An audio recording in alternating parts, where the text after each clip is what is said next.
Hello everyone, welcome to my channel KP success zone. Class 9th का NCERT कर रहे थे हम लोग। और जी हाँ दोस्तों, क्लास 9th का आज हम लोग 5वां चैप्टर करेंगे। 4 चैप्टर कंप्लीट हो चुके हैं और क्लास 6, 7 और 8 के भी ज्योग्राफी कंप्लीट हो चुके हैं बेहतरीन नोट्स के साथ। तो अगर आप लोग नहीं देखे हैं तो जाइए प्लेलिस्ट में और क्लास 6 से लेके 9th तक आप लोग देखते जाइए, ठीक है। 9th का ये 5वां चैप्टर आज चल रहा है। इसके बाद एक और चैप्टर है क्लास 9th में, 6ठा चैप्टर। उसके बाद क्लास 9th का भी ज्योग्राफी कंप्लीट हो जाएगा।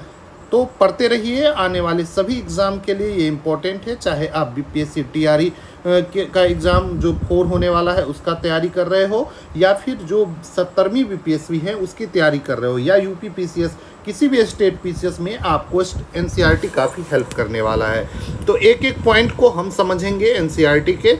तो चलिए आज के चैप्टर को शुरू करते हैं। आज का जो चैप्टर है प्राकृतिक वनस्पति तथा वन प्राणी, प्राकृतिक वनस्पति और वन प्राणी के बारे में, ठीक है। और ये इन्वायरमेंट से भी जुड़ा हुआ चैप्टर है, तो आप इसको अच्छे से कवर करेंगे।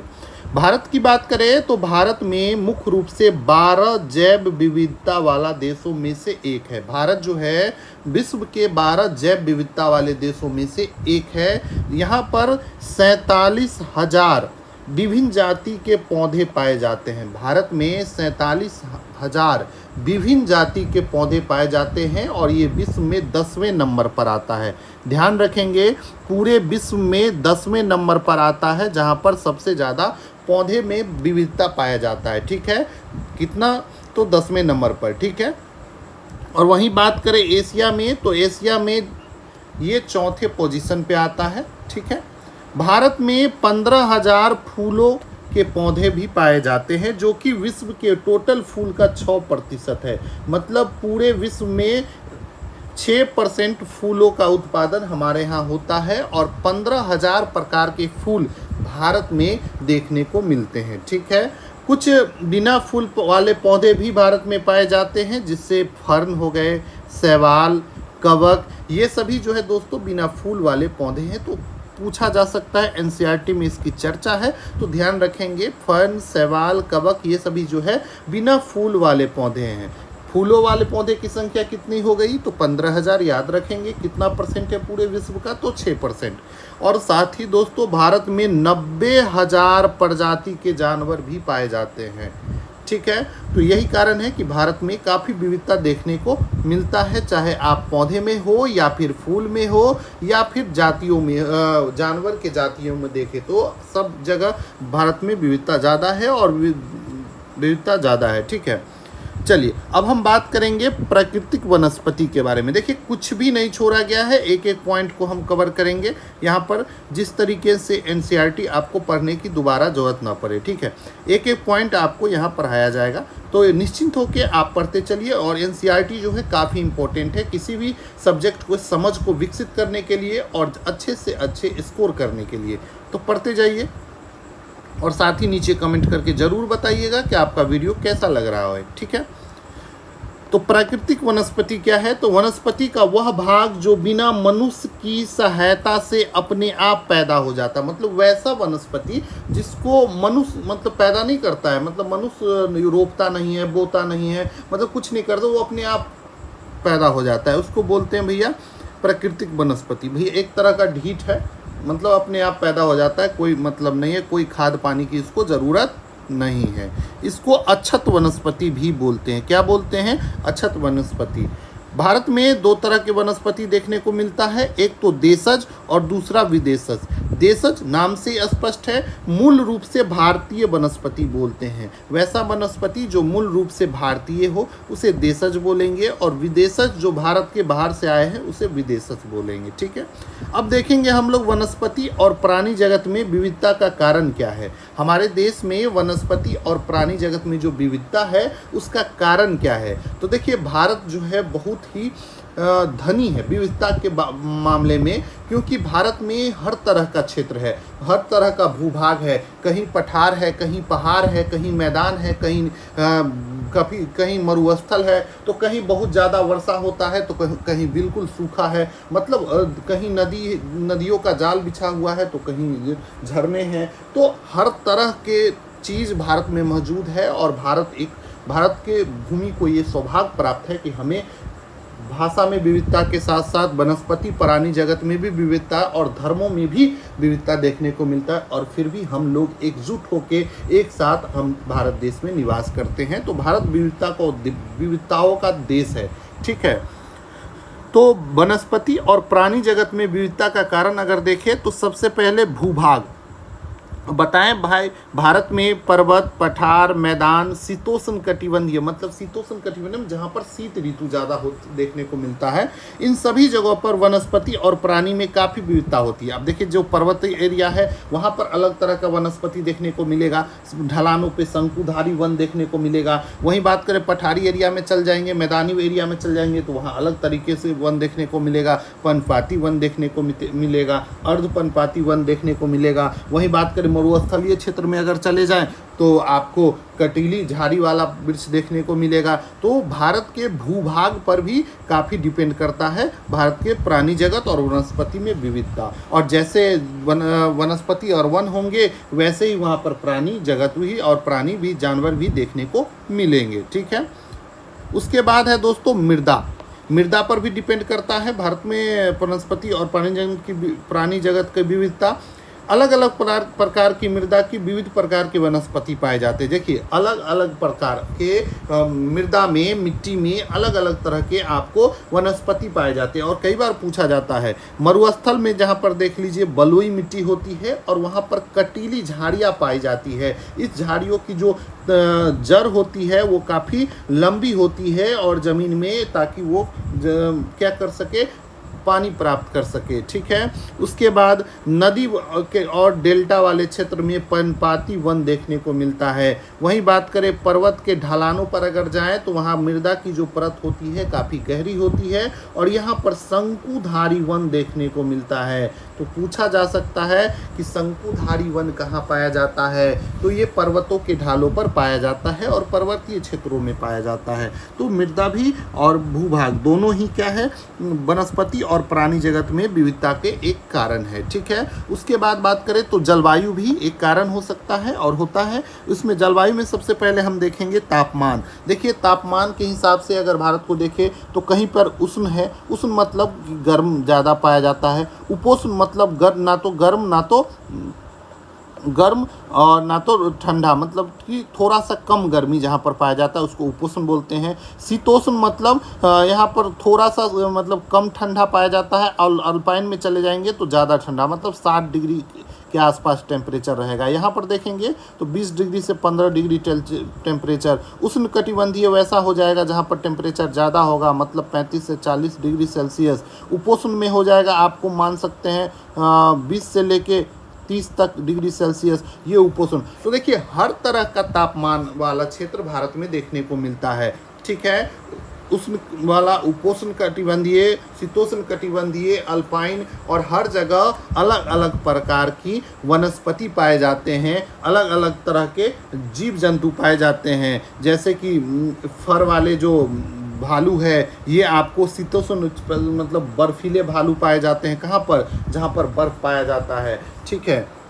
वहीं बात करें ऊँट देखने को मिलता है मरुस्थलीय क्षेत्रों में। तो तापमान के हिसाब से जानवर भी पाए जाते हैं और वनस्पति भी पाया जाता है। उसके बाद बात करें सूरज की प्रकाश। सूरज की प्रकाश भी दोस्तों पेड़ पौधे के लिए काफ़ी इम्पोर्टेंट है और जंगल के विकास के लिए भी। सूरज की प्रकाश की बात करें तो सूरज की प्रकाश समय, उस स्थान का जो अक्षांश है और समुद्र तट से क्या दूरी है इस पे भी निर्भर करता है, साथ ही ऋतु पर भी निर्भर पड़ता है। जैसे कि आप लोग देखे होंगे सूरज का प्रकाश गर्मी के ऋतु में आपको ज़्यादा रहता है और ठंडी के ऋतु में बहुत क्या है, मुश्किल से निकलता है, घना कोहरा लगा रहता है। तो सूरज के प्रकाश अधिक मिलने से वृक्ष गर्मी के ऋतु में जल्दी बढ़ते हैं। देखिए सूरज के प्रकाश अगर अधिक मिलेगा तो पेड़ पौधे में वृद्धि भी अधिक होती है। जहाँ पर सूरज का प्रकाश कम मिलता है वहाँ पर पेड़ पौधे की वृद्धि रुक जाता है, उसका विकास रुक जाता है। तो सूरज के प्रकाश पर भी पेड़ पौधे और वनस्पतियाँ निर्भर करती है, ठीक है। यही कारण है कि हिमालय पर्वत के दक्षिणी ढाल के तरफ उत्तरी ढाल की अपेक्षा ज़्यादा सघन वनस्पति पाई जाती है। सघन वनस्पति मतलब ज़्यादा डेंस, मतलब वनस्पति मतलब कि एरिया में ज़्यादा से ज़्यादा वनस्पति देखने को मिलता है। ठीक है, कहाँ पर? तो हिमालय पर्वत के दक्षिणी ढलान पे। क्वेश्चन पूछा जा सकता है कि हिमालय पर्वत के किस ढलान पर ज़्यादा सघन वनस्पति पाई जाती है, दक्षिणी ढलान या उत्तरी ढलान? तो आपको ध्यान रखना है दक्षिणी ढलान पर हिमालय पर्वत पे सघन वनस्पति पाई जाती है। इसका कारण क्या है? क्योंकि दक्षिणी ढलान पे सूरज की प्रकाश ज़्यादा पड़ती है, तो यही इसका कारण है। ठीक है, उसके बाद आगे है दोस्तों वर्षण। वर्षा पर भी दोस्तों पेड़ पौधे वनस्पति का विकास निर्भर करता है और उसकी सघनता निर्भर करती है। भारत में सारी वर्षा जो होती है दो तरीके से, जून से सितंबर में सबसे अधिक वर्षा होती है दक्षिणी पश्चिमी मानसून से। पिछले चैप्टर में हमने जलवायु पढ़ा था और उसमें हमने मानसून के बारे में काफ़ी अच्छे से डिटेल से मौसम और जलवायु के बारे में भी पढ़ा है। तो अगर आप लोग पिछला लेक्चर नहीं देखे हैं तो उसको भी प्लेलिस्ट में जाइए और देखिए, नोट्स बना हुआ है, आप इसको अच्छे से कवर करते हुए पढ़ सकते हैं। ठीक है, उसके बाद अक्टूबर नवंबर में भी वर्षा भारत में देखने को मिलता है और ये मानसून जब पीछे हटती है तो उत्तर पूर्वी मानसून से ये वर्षा होती है। इसे लौटते हुए मानसून से वर्षा कहते हैं और ये मोस्टली तमिलनाडु वाले एरिया में देखने को मिलता है। ठीक है, अधिक वर्षा वाले क्षेत्रों में कम वर्षा वाले क्षेत्रों की अपेक्षा सघन वन पाए जाते हैं। मतलब कि जहाँ पर वर्षा ज़्यादा होता है वहाँ पर सघन वन पाया जाता है और जहाँ पर वर्षा कम होता है वहाँ पर विरल वन पाया जाता है। सघन और विरल का मतलब समझिए, जैसे कि मान लीजिए ये एरिया है और यहाँ पर ये देखिए खूब वन है, खूब इस तरीके से वन है, तो ये हो गया क्या? सघन वन। और मान लीजिए यहाँ पर है, यहाँ कुछ इस तरीके से वन है, मतलब कम है, तो ये क्या हो गया? विरल हो गया। ठीक है, समझ सकते हैं आप चीज़ों को। ठीक है, तो वर्षा के कारण ही दोस्तों पश्चिमी घाट की पश्चिमी ढलानों पर पूर्वी ढलानों की अपेक्षा अधिक सघन वन पाया जाता है। आप सभी लोग को पता होगा कि पश्चिमी घाट पर सबसे अधिक वर्षा होती है मेघालय के मासिम राम के बाद।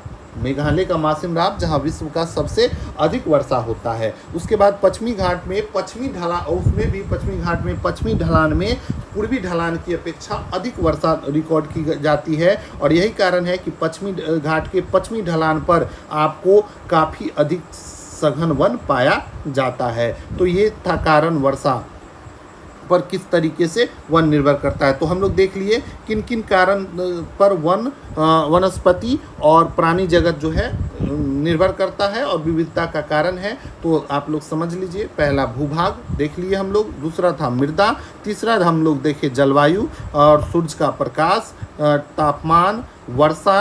तो इन सभी चीज़ों पर क्या वनस्पति निर्भर करता है और वनस्पति और प्राणी जगत निर्भर करता है। ठीक है, अब हम देखेंगे वन के क्या लाभ हैं।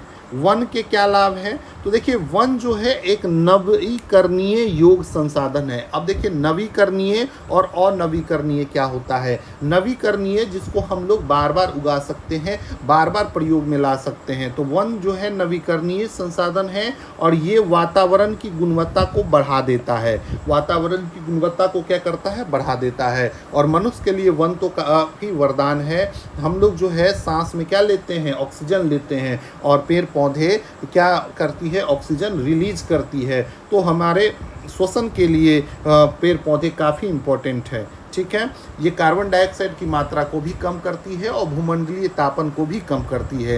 ये स्थानीय जलवायु, मृदा अपरदन और नदियों की धारा को नियंत्रण करती है। वन जो है वो किसी भी क्षेत्र के स्थानीय जलवायु को नियंत्रित करती है। मृदा अपरदन मतलब भूमि का जो कटाव है उसको रोकती है। नदी की धारा को रोकती है। अगर मान लीजिए इस तरीके से नदी बह रहा है और इसके किनारे एकदम सघन वन है, ठीक है, तो आपको नदी का धारा इधर नहीं मुड़ेगी, कटाव नहीं होगा। लेकिन अगर वन नहीं है तो वर्षा इजली जो नदी का जल है क्या करेगी, भूमि को काटेगी और इधर से इधर बहेगी, उधर बहेगी और इस तरीके से बाढ़ लेकर आएगी। तो बाढ़ को रोकने के लिए भी वन काफ़ी इम्पोर्टेंट है, पेड़ पौधा इम्पोर्टेंट है। ये कई उद्योग का भी आधार है, कई उद्योगों में भी वन से डायरेक्ट प्रोडक्ट पहुंचते हैं, उत्पाद पहुंचते हैं और उसको कई अलग उत्पाद में बनाकर मार्केट तक पहुंचाया जाता है।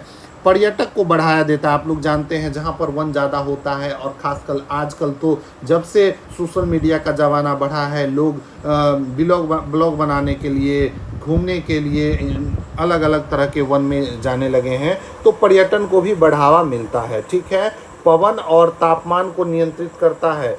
वन जो है पवन और तापमान को भी नियंत्रित करता है, वर्षा लाने में भी सहायता करता है।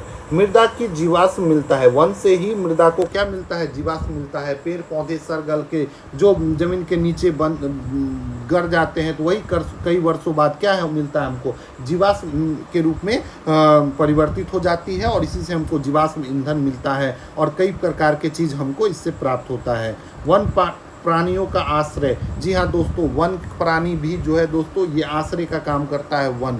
ठीक है, तो वन जो है काफ़ी इम्पोर्टेंट है। आजकल प्राकृतिक वनस्पति के विनाश के कारण क्या है, अब हम इसके बारे में देखेंगे। और धीरे धीरे वन का आवरण भी घटता जा रहा है। इसका सबसे प्रमुख कारण है कृषि के लिए अधिक क्षेत्र की मांग। जैसे जैसे जनसंख्या बढ़ रही है तो अनाजों का मांग भी क्या है, बढ़ रहा है। और यही कारण है कि प्राकृतिक वनस्पति को काटा जा रहा है। लोग ज़्यादा से ज़्यादा कृषि योग भूमि में परिवर्तित करते जा रहे हैं, पेड़ पौधे को काटते चले जा रहे हैं, जिसके कारण वनस्पति और प्राकृतिक वनस्पति का विनाश होता जा रहा है। भूमंडलीय तापमान बढ़ रहा है। ठीक है, उद्योगों का विकास, ज़्यादा से ज़्यादा उद्योगों का विकास हो जाने के कारण भी प्राकृतिक वनस्पति का क्या हो रहा है, विनाश हो रहा है। शहरीकरण की परियोजना, आप सब जानते हैं कि नए नए शहर बन रहे हैं, नए नए मेट्रो सिटी बन रहे हैं, जिसके कारण कई वन कटते चले गए हैं, वनस्पति काटी जाती है और वहाँ पर वन शहर डेवलप किया जाता है। तो इन सब के कारण भी प्राकृतिक वनस्पति का विनाश होता है। पशु के लिए चारा, इससे भी विनाश होता है। तो ये सभी कारण है जिससे प्राकृतिक वनस्पति के विनाश होता जा रहा है। ठीक है, अब हम देखेंगे India state of forest report जो हाल फिलहाल में 2024 में आया है। इसके अनुसार मध्य प्रदेश में सबसे अधिक वन है। भारत में अगर पूछा जाए कि सबसे अधिक वनों का आवरण किस राज्य में है, तो सबसे ज़्यादा वन कवर है दोस्तों मध्य प्रदेश में। भारत में वनों का क्षेत्रफल कुल क्षेत्रफल का 21.71% है। ये डाटा काफ़ी इंपॉर्टेंट है, याद रखिएगा। बीपीएससी कई बार इस डाटा को डायरेक्ट उठाकर पूछ देती है। वहीं पर बात करें पेड़ों का आवरण, देखिए वन का आवरण 21.71%, उसके बाद पेड़ का आवरण जो है 2.91% है। ठीक है, और कुल मिलाकर फॉरेस्ट, जंगल और पेड़, इन सभी को मिलाकर 24.62% एरिया जो है वो भारत का क्या है, कवर करता है। ठीक है, भारत के क्षेत्रफल का। तो इस डाटा को याद रखेंगे, एग्जैक्ट डाटा 24.62, कई बार 65 दे देगा, आपसे पूछ लेगा, कई बार एग्जाम में करता है। तो फॉरेस्ट रिपोर्ट से आपको क्वेश्चन देखने को मिलेगा भारत में।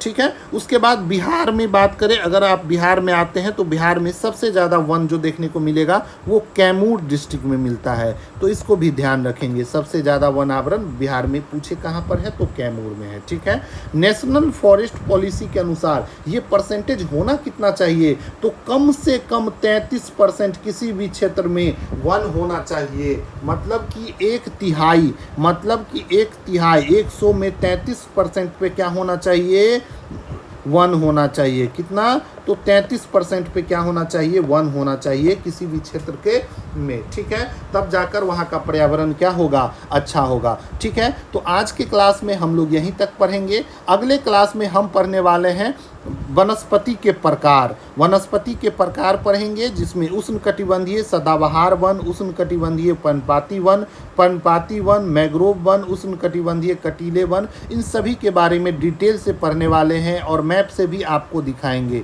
ठीक है, तो आप लोग बने रहे चैनल पे और चैनल को सब्सक्राइब कर लीजिए। वीडियो अच्छा लग रहा हो तो, और अपने दोस्तों को भी शेयर कीजिए। देखिए धीरे धीरे करते हुए हम इसको कंप्लीट कर लेंगे और आप लोग एग्ज़ाम से पहले, TRE 4 से पहले आप इसमें आपको 10th तक का ज्योग्राफी तो ज़रूर कंप्लीट मिलेगा और 12 भी स्टार्ट हो जाएगा और 70वीं बीपीएससी से पहले हम 11-12 भी कंप्लीट करने वाले हैं। तो आप लोग बने रहें और इसी तरीके से देखते रहें। साथ ही दोस्तों ऑब्जेक्टिव का भी प्रैक्टिस करते रहिए और आप लोग को अगर फ़ायदा हो रहा है तो नीचे कमेंट बॉक्स में एक कमेंट ज़रूर करके बताइए।